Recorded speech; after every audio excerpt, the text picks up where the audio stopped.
ಗುರು ಸಾಕ್ಷಾತ್ ಪರಬ್ರಹ್ಮ ತಸ್ಮೈ ಶ್ರೀ ಗುರುವೇ ನಮಃ. ಪರಮ ಪೂಜ್ಯ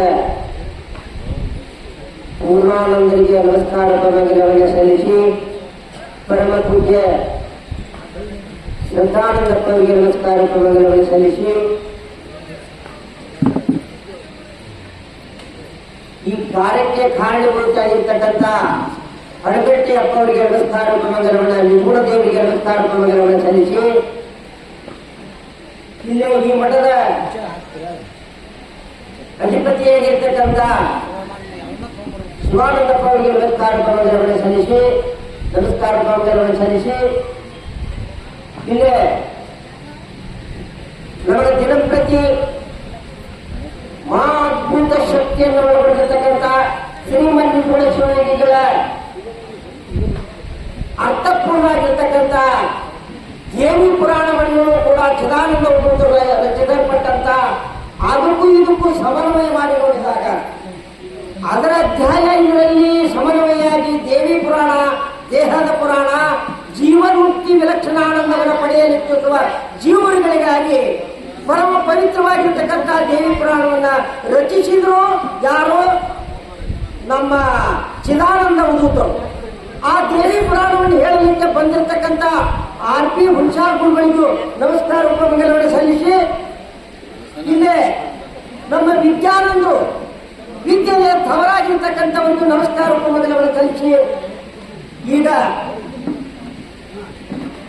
ನಮ್ಮ ನಿಮ್ಮೆಲ್ಲರಿಗೆ ನಮ್ಮ ತಿರುಕಪ್ ಶಾಸ್ತ್ರಿಗಳಂದ್ರೆ ದೇಹ ನೋಡಿ ಅಲ್ಲ, ಆತ್ಮ ಚೈತನ್ಯನ ನಾನಿದ್ದೇನೆ ಅಂತೇಳಿ ಎದಿ ತಟ್ಟಿ ಹೇಳುವಂತಹ ಭಾವನೆ ಇಟ್ಟುಕೊಂಡು ಅವರಿಗೆ ನಮಸ್ಕಾರ ಉಪಮಂಗಲವನ್ನು ಸಲ್ಲಿಸಿ, ಇಲ್ಲೇ ಮಾತಾಯಂದಿರು ಅವರು ನಿಮ್ಮ ನಮಗತೆ ನರಜೀವಿಗಳಿಗಾಗಿ ಅವರ ಹೊಟ್ಟೆಗೆ ಹೊಟ್ಟಿ ಆ ಪರಮ ಪವಿತ್ರವಾಗಿರ್ತಕ್ಕಂಥ ನೇರ ದೃಷ್ಟಿ ಇಟ್ಟ ಆ ವಸ್ತು ತೋರಿಸ್ತಾರಂದ್ರ ಅವ್ರಿಗೆ ನಮಸ್ಕಾರ ಉಪಮಂಗಲವನ್ನು ಸಲ್ಲಿಸಿ, ಇಲ್ಲೇ ನಮ್ಮ ವಾದ್ಯದ ನಿಂಗಪ್ಪಣ್ಣವರು, ನಮ್ಮ ಮೈಲಾರಪ್ಪ ದೇವರು, ಇಲ್ಲೇ ನಮ್ಮ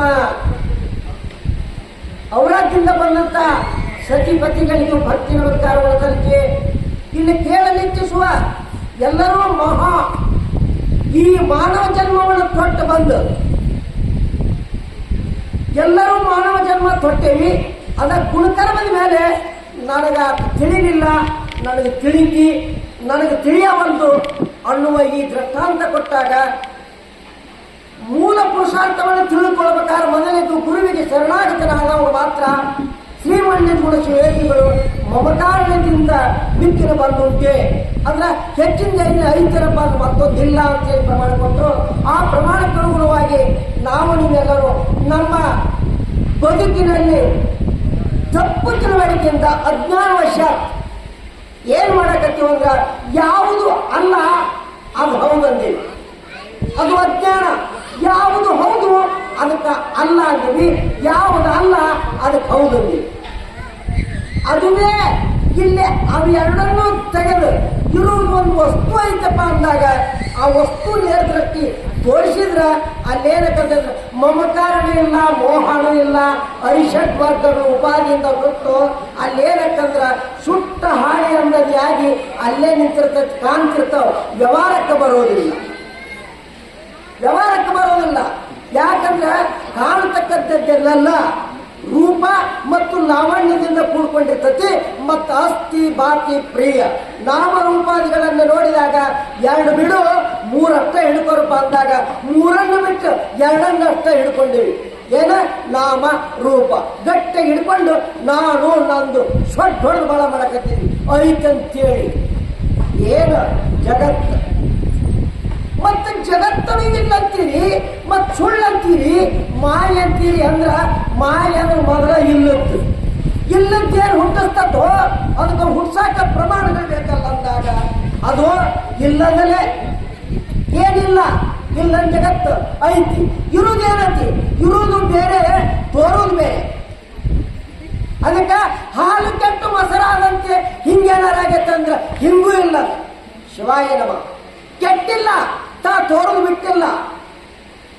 ತೋರೆತಲ್ಲ, ತೋರೆತಿರುವುದೇನು ವಿಚಾರ ಮಾಡ. ಇರುವುದರ ಹಗ್ಗವೇ ದೃಷ್ಟಾಂತ ಕೊಟ್ಟ, ಉಪಾಧಿ ಕೊಟ್ಟ. ಆ ನಿರುಪಾಧಿಕದಲ್ಲಿ ಯಾವ ಉಪಾಧಿನೂ ಇಲ್ಲ. ತಾನೇ ತಾನಾದ ಬಳಿಕ ದೇಹ ಇಲ್ಲ, ವಾಸನ ಇಲ್ಲ, ಧರ್ಮದಲ್ಲಿ ಯಾವುದೂ ಇಲ್ಲ.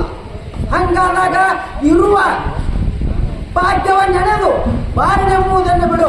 ಆ ಬಾರು ನನಗೆ ಬೇಕು ಅಂದ್ರ ಮಮಕಾಚಾರವಾದ ನೋಡ್ರಿ. ಈಶ್ವರ ಹುಟ್ಟಿಸಿ ನಮ್ಮನ್ನೇನು ಕಳಿಸ್ಯಾನಲ್ಲ, ಇದ್ರಾಗ ಏನು ಮಾಡುದಂದ್ರ ಎಲ್ಲರೂ ನಮ್ಮ ಪರಮಾತ್ಮ ಅದಾನಪ್ಪ. ನಾವು ನರಜೀವಿಗಳಿಗೆ ಹುಟ್ಟಿ ಸಾಯಕ ನಾವು ಅಲ್ಲ ಅಂದವಾಗ ಮಾತ್ರ ವಿವೇಕ ಜಾಗೃತ ಕತಿ ಸಮಾಜಗಳನ್ನು ಅಳವಡಿಸಿಕೊಂಡು ಆಗ ಕಲ್ಲೆತ್ತ ಕ್ಷೂರಕ್ಕಣಂತವ. ಹಂಗ ಆಗುದಿಲ್ರಿ. ಎರಡೆಮ್ಮೆ ಹೈರಾಮೆ ಎದಿರ್ಬೇಕು, ಕುಸಿಗಿನ ಚೀಲ ದಿನ ಎತ್ತಿರಬೇಕು. ಅಲ್ಲಿ ಹೇ ಆಗದು ಸುಮ್ಮನೆ ಕುಂತು ನೋಡೋದು. ಏನಪ್ಪ ಅವ್ರು ಅಂದಂಗ ಏನು ಒಂದು ದಿವಸ ಐತಲ್ಲ ಸತ್ತು ಹೋಗೋದು. ಹನಿ ಹನಿ ಬಡ್ಕೊಂಡ್ರವ್ರು. ಸಾವೇ ನಿನಗಿಲ್ಲೋ ಪ್ರಮಾಣ ಕೊಟ್ರು. ಸಾವಿಲ್ಲ ಅಂತಾರ. ಇದನ್ನು ಸ್ವಡ್ಡ ಹೊಡೆದು ನೋಡಬೇಕಂತೇಳಿ ಪರಮಾತ್ಮ ಆ ಸಕಾಮ ಪುಣ್ಯದಿಂದ ನಿಷ್ಕಾಮ ಪುಣ್ಯದಿಂದ ಹುಟ್ಟಿಸಿ ಕಳಿಸಿದ್ದ. ಅಪ್ಪ ಅವ್ರಿಗೆ ಒಂದು ಶರಣಾಗತನಾದ ಒಬ್ಬ ಚಿಚ್ಚ. ಯಪ್ಪ ಏನಿದು ನನಗೆ ಕಾಂತತಿ, ಸುಳ್ಳು ಮಾಡಿಕೊಡೋದು ಸುಳ್ಳು ಐತೆ ಅಂತೀರಿ, ಆದ್ರೆ ನೀನೇ ಹೇಳು ಪರಮಾತ್ಮ ಅಂದಾಗ ಸುಳ್ಳೈತೋ ವಿಚಾರಿಸಿ ನೋಡು ಅಂದ. ಆಗ ಕೃಪಾತ್ ಕೂಡಲೇ ಹುಡುಗನ್ ನಿನ್ ಕೈ ಇಟ್ಟ. ಮಮಕಾರಣ ಹೋತು, ಮೋಹಣ ಹೋತು. ಗುರುವಿನಲ್ಲಿ ಯಾವುದಿಲ್ಲ ಅಂತೀರಿ, ವಿಚಾರ ಮಾಡ್ರಿ. ಐತಂದದ್ದೇ ಮೋಹ, ಇಲ್ಲಂದದ್ದೇ ತ್ಯಾಗ. ಏನ್ ತ್ಯಾಗ? ಶರೀರ ಹಿಡ್ಕೊಂಡು ತೋರುವ ಜಗತ್ತೆಲ್ಲವೂ ಇದನ್ನೆನಿಸುವುದಾವುದು ಅದಕ್ಕೆ ಆಶ್ರಯ ಪದವಾಗಿ. ಅಬಾ ನೀವೆಲ್ಲರೂ ಯುದ್ಧ ವಸ್ತುವನ್ನು ಕುರಿತು ಹೇಳ್ತಾರೆ ಅಂದ್ರೆ ಅವಾಗೇನು ಅನ್ಬೇಕಂದ್ರ ಯಪ್ಪ ಇನ್ನೊಟ್ಟು ಹೇಳಂತ ಹೇಳಿ ಒಳಗೆ ಕುದುತ್ತಿರ್ಬೇಕಂತ. ಶಿವಾಯ ನಮ. ಯಾವ್ದಾರ ಒಂದು ದೊಡ್ಡ ಡಾಕ್ಟರ್ ಅಂತೇಳಿ ಹೋದಿಗೆ ಆ ಕ್ಯಾನ್ಸರ್ನಿಂದ ಹೊರಗೆ ತೆಗೆದಿಟ್ಟಾಗ ನಿನಗೇನಿಲ್ಲೋ ಬಸಪ್ಪ ಅಂದಾಗ ಅವನು ಬದುಕುತ್ತಾನ, ಸಾಯೋದಿಲ್ಲ. ಯಾಕಂದ್ರೆ ಈ ದೇಹ ನೋಡಿ ನಾನು ಸಾವ್ತೇನೆಂದಿದ್ದ. ಅಲ್ಲೇ ಏನಕತ್ತಂದ್ರ ಇದು ಒಂದು ಭವಾನ್ ನಮಗೆ ಕ್ಯಾನ್ಸರ್ ಗಂಟಿದ್ದಂತೆ.